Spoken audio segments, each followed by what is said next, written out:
Hello and welcome back to summer school. This is day 14 of Algebra 1, Semester 2. Today's learning target is to be able to find the roots of a quadratic function using the quadratic formula.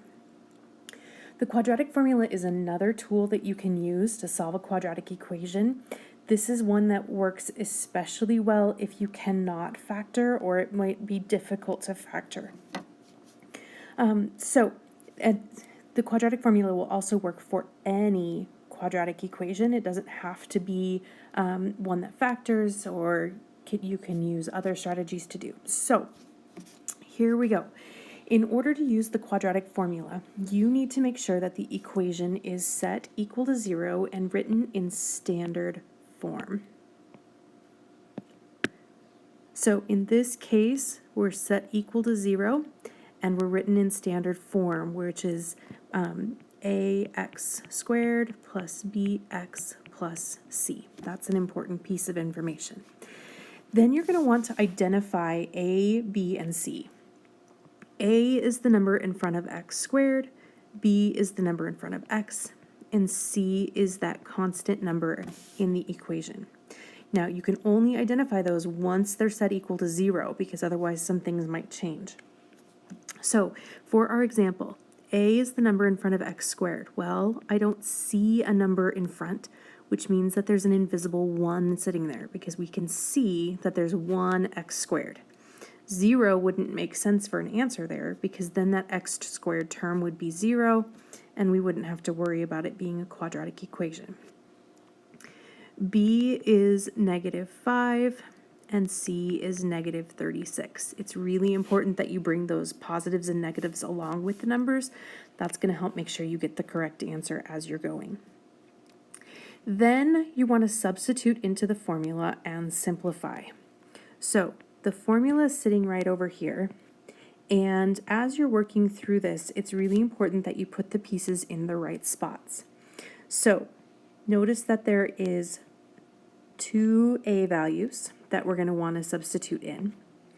There are 2 b values that we're going to want to substitute in.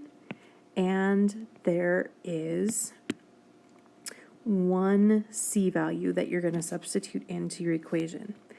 The constants that are in this formula, like this subtract 4 and this positive 2, those numbers will always be there. The other part of this formula that you want to pay attention to is this plus or minus. This is the part that's really going to give us 2 answers. I'm really going to ignore that plus or minus until we get to the end of this process so that we know how to get to our answers.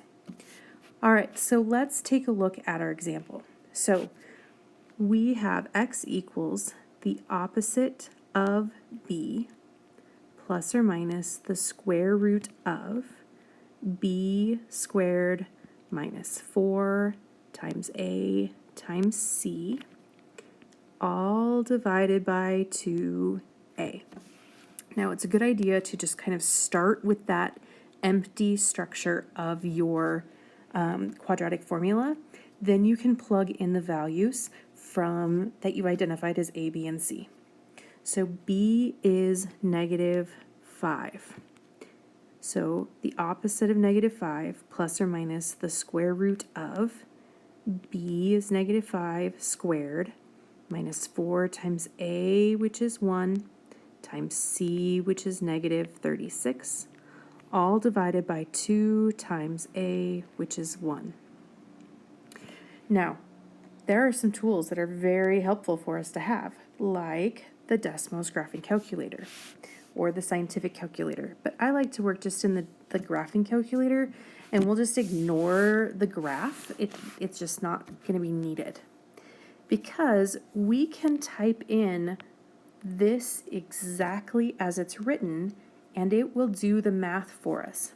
The only thing we're going to have to pay attention to is this plus or minus. So we're really going to have to do this in 2 separate steps. So we're going to do the first one with the plus sign. So we can type it in as negative of -5 plus the square root of make sure you use parentheses, -5 squared minus 4 times 1 times -36. Then use that right arrow key to go to the very end. Then close a set of parentheses. That's going to put this entire top within its own set. That's going to make sure our order of operations get correct. Then divide to get that fraction bar. Fraction bars just mean division. 2 times 1. And it takes all of that scary arithmetic and simplifies it for us and gives us one of our answers. So this allows us to see that one of our answers is +9. Now, if you click on that settings icon, you can see that we can copy. That's what those 2 pages icon is. So if we copy that, it's just going to duplicate it for us. Then we can just go back and we can edit by taking that positive, or that plus sign, deleting it out, changing it to a subtraction sign. That gets us our positive and negative that we're looking for. So we have x equals -4. So that means our solution set for this equation would be -4 and 9. Now, we got exact answers here, which is fantastic, but you're not always going to get exact answers. If you get repeating decimal answers, you're going to want to include at least 2 digits of decimal place to make sure that you've got accurate answers for us. All right, let's do 2 more examples together, and then I'll give you some to practice. Let's look at example number 2. The first thing you're going to want to do is to set this equation equal to 0. Notice that I have this equation equal to 12.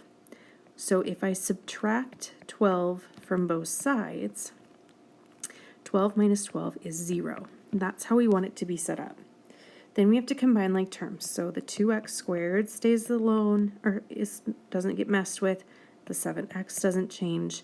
And then we have to take +3 minus 12, which is -9. Then we can identify our a value, our b value, and our c. A is the number in front of x squared, so it's +2. B is the number in front of x, so it's 7. C is the constant, the number without an x. It is -9. Then we can substitute into our formula. So we want the opposite of b, which is 7, plus or minus the square root of b, which is 7 squared, minus 4 times a, which is 2, times c, which is -9.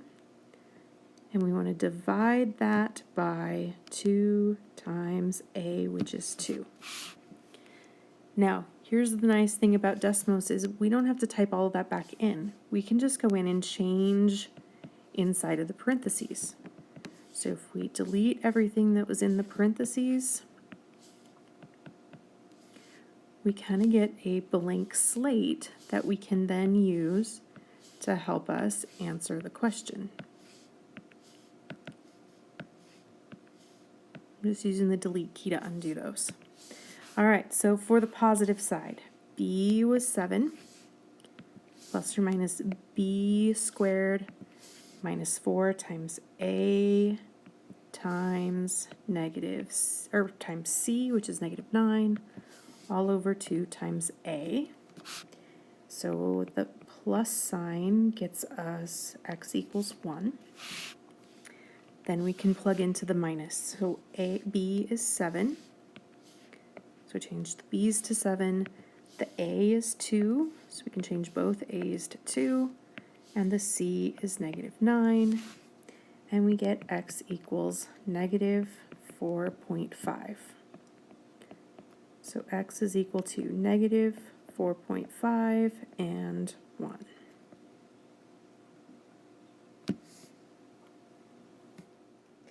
All right, let's take a look at example number 4. Again, in example number 4, we are not set equal to 0 to begin with. So we're going to have to subtract 6x from both sides of our equation. 6x minus 6x gives me a 0. Then we have 1x squared. 15x minus 6x would be plus 9x.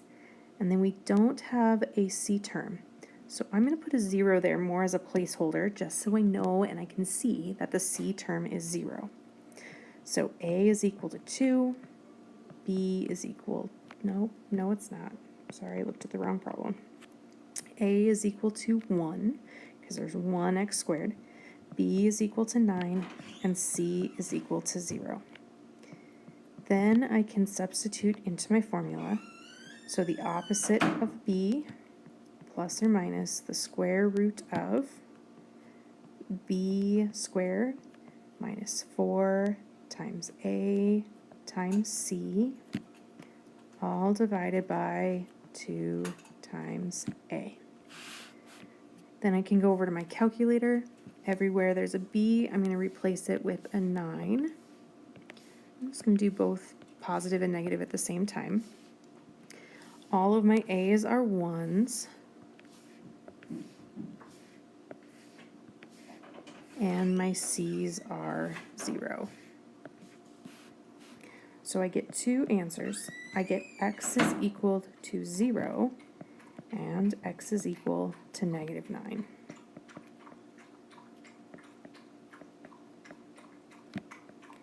And that gives me the solutions to my equation.